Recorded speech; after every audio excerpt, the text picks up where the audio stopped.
My name is Lisa and I'm one of the data scientists here at the Bennett Institute of Applied Data Science, and I've put this video together to introduce you to one of our brand new prototype features on our website, Open Prescribing. And this is a method for identifying unusual prescribing behaviour at various different administrative levels of the NHS in England. And by unusual prescribing behaviour, we mean prescribing chemicals at different rates as compared to other similar organisations. So very importantly, I have two things to tell you up front. First of all, these dashboards are intended to be interpreted by an expert user with knowledge of their local area, the policies and their own organisation. They shouldn't be viewed as a definitive list of unwarranted prescribing behaviour. We know that organisations might look like an outlier in our analysis in terms of their prescribing behaviour, but that may well be for very good reason, and they may still be delivering very good care. So, for example, local prescribing policy may dictate that secondary care has responsibility for prescribing certain drugs, whereas elsewhere it may be in primary care. That responsibility may be in primary care. So local arrangements can differ, and that will have an impact on our output. And the second thing I want to say is, we're really keen to hear from users. So, that might be local medicines optimizations teams, pharmacists, clinicians, anyone who's involved in making these decisions or using, prescribing to patients in their area. We want to know what you think about this tool or any of the tools that we developed. Is it useful? Has it highlighted something in your organisation that you previously weren't aware of? And has that launched some further investigation? Is there some other data that you would like to see displayed alongside your results that might help you interpret the information that I'm going to show you later? I'd really encourage, if any of these things are true, I'd encourage you very much to get in touch, and I'll put details about how to do that in the description of this video.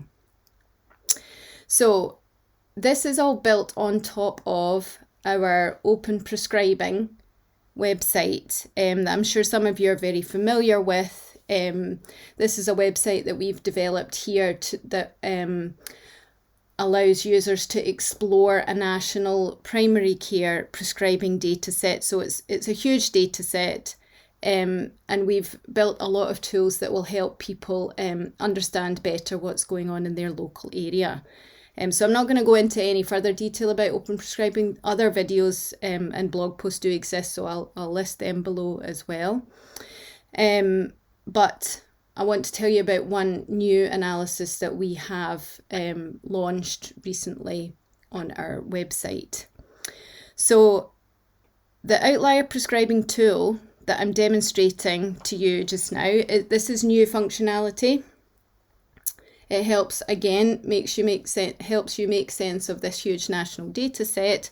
And we've done this analysis for every practice, every primary care network or PCN, every clinical commissioning group, CCG, and every sustainability and transformation partnership or STP. And we've done the analysis and we've presented these results as a dashboard for every single organisation. So the dashboards are all identical for any of these kinds of organisations. So I'm only going to show you an example of each. I'm not going to show you an example of each. I'm just going to show you one example, which will be an STP. So just bear in mind while we move around the dashboards that this is a prototype. So if we may have made some changes in the future. So the first thing, if you land on the index page for this tool, then you will see presented to you a list of all the STPs. So we have all of these here. If you're interested in finding your own practice, you need to expand the parent organisations for that practice. So If I'm interested in a practice that belongs to this STP, I can expand it by clicking here. The first thing we see, this is actually a link to the outlier. So anything with this arrow on the end here is a link to the actual outlier analysis.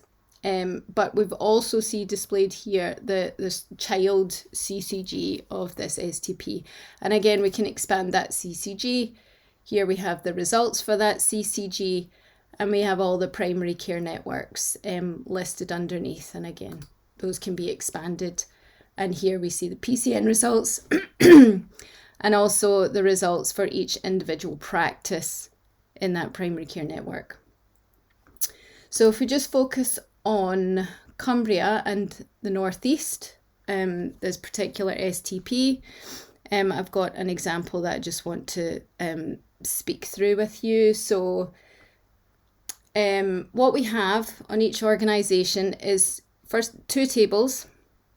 The first table gives you the 10 chemicals for which this STP prescribes higher than most other STPs. And then below that, we have another table which is similar, but for chemicals where this STP prescribes the chemical at a lower rate than most other STPs. So let's have a look at one of these examples, which should help clarify what the results are telling you, but also how we've actually generated these results. So we've got cocodamol here. We can also, if you click on this, it gives us all the various presentations that are captured by the chemical cocodamol. So those are all grouped together.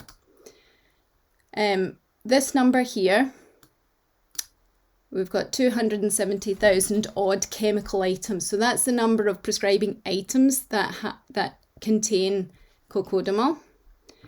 Cocodamol belongs to the BNF subparagraph of non-opioid analgesics and compound preparations. And there are 1.35 million prescribing items containing any drug that belongs to this subparagraph. This column here, this ratio column, I should draw attention to this actually at this point as well. We have hover over descriptions for each of the column titles. So if you need to go back and remind yourself what these are, you can just hover over and that should appear. So the ratio here is the proportion of these number of prescribing items that are for cocodamol. So it is this number divided by this number. So that gives you the idea, you know, if all of the non-opioid analgesics that were prescribed were for cocodamol, this number would be 1. If none of them were for cocodamol, this would be 0. So this gives you a proportion of prescriptions from this class of drug that are cocodamol. So all of this information here, up to this point, up to the ratio, is relevant to this particular STP. So that's Cumbria and Northeast. What we have in the next 3 columns, or the next 2 columns, is the mean of this same ratio, but calculated for all the STPs. So we've looked at all the other 41 STPs at this time, and we've calculated the mean of this ratio. So on average, an STP will have a ratio of 0.45 for cocodamol in this subparagraph. And the standard deviation around that is 0.08. Okay, so this captures the wider population. This is the STP and this is the wider population. What we can then do is calculate a Z-score, which is the number of standard deviations the prescribed item count is away from the mean. So how many standard deviations is this number 0.2 from the mean 0.45? Okay, and the higher this number, the further away your STP is, or your whatever organisation you're looking at, from the mean value. And this is shown visually here in this density plot at the end. So the blue line summarizes this ratio value across all the STPs. So you can see here, actually, if we click on it, it zooms out so it's easier to see. So you can see that the mean is concentrated about 0.45, right? On average, STPs fall here. This red line here is for this particular organisation we're interested in. So the STP Cumbria and North East. This red line tells us where that STP is. So you can see it's far away from the mean in the negative direction. So it is less than the mean. So that explains why this drug, cocodamol, or this chemical cocodamol, is ranked at the top of this list. It has a very high or a very big Z-score in the negative direction. So that's the same for all of these different results. We've got a red line for the STP, and the blue line summarizes all the STPs. So we did some user feedback sessions of people using this tool. One of the things people wanted was the ability to hide or show low numbers. So these have different uses. You may want to look at low numbers if you're looking for particularly rare chemicals, or you may want to be, looking for bigger overarching patterns, in which case you might want to hide those numbers. And you can suppress them by clicking this button here. So that removes any chemical item counts that are 5 or less. And you can bring them back by clicking that button again. Okay, so we have 10 results, higher than most and lower than most, and accompanying plots for each of those STPs, or each of those chemicals, in this STP. Okay, so I think that's all I need to show you.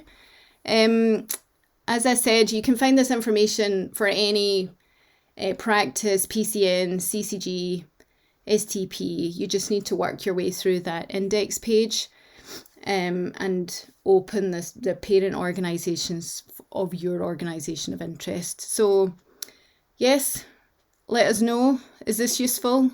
What's it told you? What would you like to see?